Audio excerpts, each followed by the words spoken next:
So we have Joe and Sarah Caples with us here today, and they're no strangers to the Fair Oaks family. They were not raised in this church, but they've been here for a long time. This is where they met. This is where they fell in love and where they got married.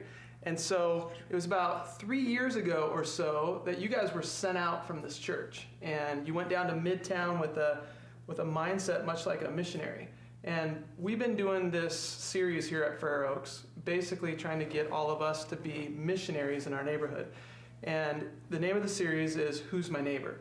And so obviously it's based upon the second greatest commandment, love your neighbor as yourself. And so when you guys went down to Midtown, at least from what I've seen, it seems like you guys had love your neighbor as yourself very much on the forefront of your mind. So before you share like what you do or how you do it, like the mechanics of that, why do you do what you do? Why did you guys latch onto that verse, love your neighbor as yourself? For us, loving our neighbors means we have to be with our neighbors, and we wanted to reach Midtown. Reaching Midtown meant being in Midtown, and while we're there, we decided to really reach out to the neighbors that lived around us and start there and just be present and give them a chance to get to know us as a way of seeing Jesus through Christians living the way Jesus lived. And so we really just wanted to show who Jesus is to people who may not have seen that kind of a Christian in their neighborhood before. I also definitely think it was a learning curve. Like when we first moved down there, it wasn't that easy and that simple because we went from a different mindset to a new mindset of what the people that we're trying to reach in Midtown in our community aren't going to go to the traditional church that we grew up in. And so we had to interact and meet people where they're at because they weren't going to come and show up at our little house church to do a Bible study. So we had to kind of relearn how to interact with people and actually show Christ in our everyday life. Right. So how do you do that? You get down there, you move into this new neighborhood, you have this mindset. Do you stand on your front lawn and just wait for people to walk by? Like, how does this look?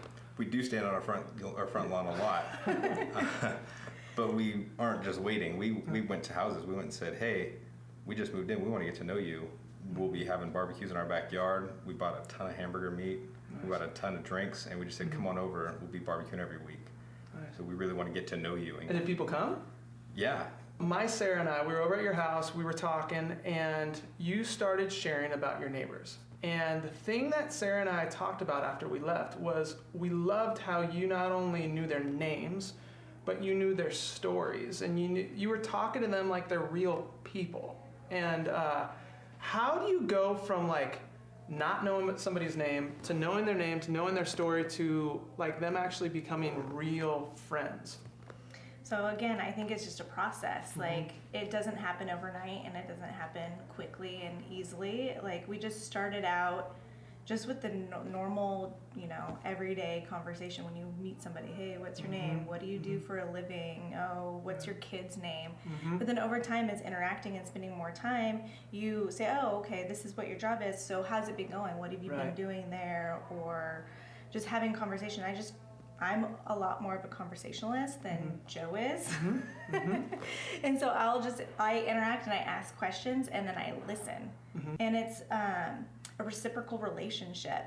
As Christians, we tend to think that we just serve and serve and serve, but real authentic relationship is letting other people serve back into your life too, to build true friendship and community. And that's something that I've had to learn. I'm not very good at that, at letting other people come into our lives and do certain things.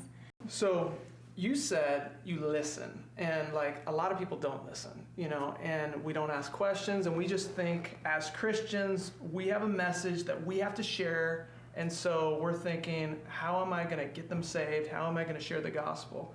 Now, from what I know about you guys, you're not thinking that primarily. Like, of course you love your neighbors, of course you want to get them saved, but that's not like, you're not waiting just for them to be quiet, so just so you can share the gospel with them, the 4-point gospel. Like, how do you think about spiritual relationships and spiritual conversations with these friends of yours, these neighbors? Yeah, when we first moved down, we were trying to figure out ways to slip in, let's talk about Jesus here. Maybe we can invite them to a church function or something like that. Right.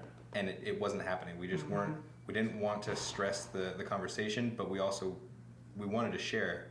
And so we just started talking to ourselves and thinking, why aren't we able to do this? We're really good at becoming friends with these people, and we love hanging out with them, but how do we get to the next step? Right.